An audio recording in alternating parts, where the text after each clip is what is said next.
Pinot Noir is considered the best red grape in the world.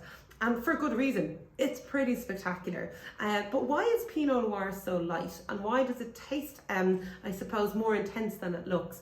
If you look at a Pinot Noir grape, it is bigger than most grapes and it's got quite a thin skin. It's quite a fickle grape. If you look at a Cabernet Sauvignon grape, it's smaller and it has a much thicker skin. So if you crush your grapes and leave the skins to spend time with the juice, Cabernet the Cabernet skins are really dark wine. It gives you red wine lips. Whereas with Pinot Noir, because the skin is so light, there's only a maximum amount of colour you're going to get out of the grapes to colour the wine, which is why Pinot Noir is always in the lighter spectrum of colours of wine. So I have a few in front of me here just to explain the difference and where can you find, value for money depending on what your taste, which type of flavour profile you like out of Pinot Noir. So I have one from California, I have 3 from France, one from Languedoc-Roussillon, and then 2 from Burgundy.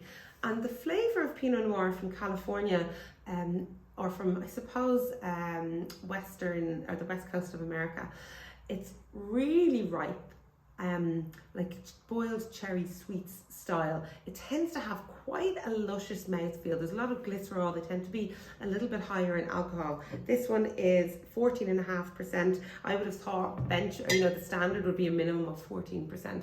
And what you just get is really ripe red fruit flavors. And they tend to be the top note.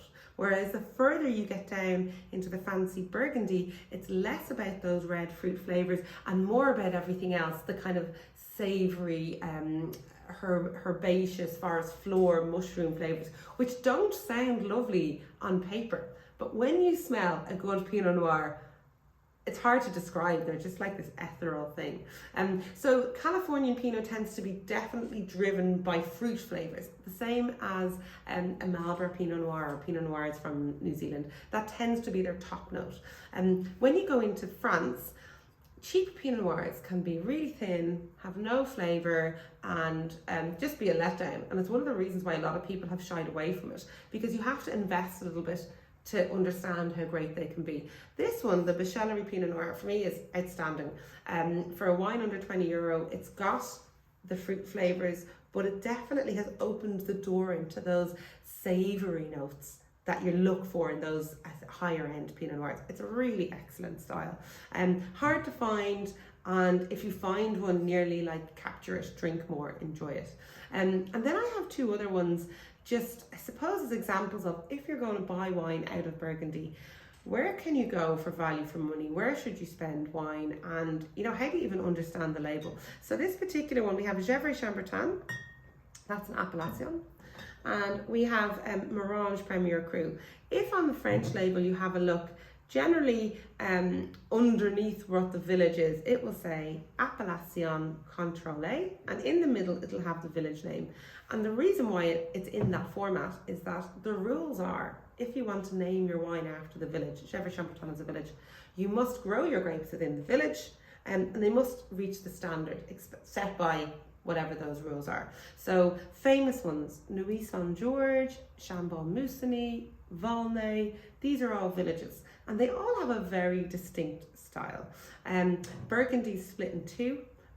North of Beaune tends to be red grapes, south of Beaune tends to be white grapes. North of Beaune is called the Côte de Nuit, or the nighttime, the dark slope, and south of Beaune is called the Côte d'Or, or the golden slope. So in my head I remember it that the golden slope makes white wines and the dark slope makes red wines. Morange is a village I came across only last year, and it's exceptional value for money. And when you get to Burgundy, every piece of land that's worth planting is planted. There's never going to be anything new. There's nothing new to discover. Everything has the grapes or the vines already planted. So it's quite unusual to discover a region. They've just, I suppose, really honed in on making very good quality wines, and they've found distributors so now that you can now get them in Ireland. And sometimes there's these rumours that people keep the best ones for their own region. This Morange, it's darker, it's quite weighty, and it's got a lot of richness, and with a little bit of those savoury tones. What I suppose the lesson for me was when I tried the Morange is don't always think that the famous names make the best wines, because there's value to be found if you're brave enough to try something different. I think the Merange is superb. It's got all the best bits without the big price tag, for sure. And then I have this one, I was pointing to the wrong bottle. I was talking about Merange and pointing to Gevrey. So then you have the Gevrey Chambertin. Gevrey Chambertin is probably one of the most famous Burgundies, red Burgundies. It's made a name for itself. It's considered very good quality. It's considered worth the money that you're going to pay for it. And it's from the Côte de Nuits, so it's from further up on the dark slope. It makes one of the most rich Pinot Noir styles that you're going to get out of the region. It's a really lovely wine. This particular one, it's 2017 vintage, so you're looking at coming into 6 years old. When you get the little bit of age, that's what you taste here. You don't taste the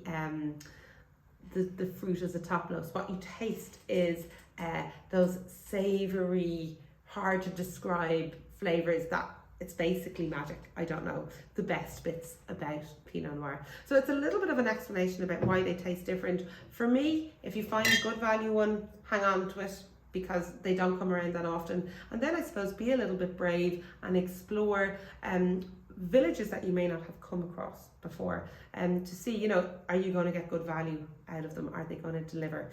Because what's happened is, because there are all the land is planted, and the demand is so high, the prices only go one direction. So, and that's up.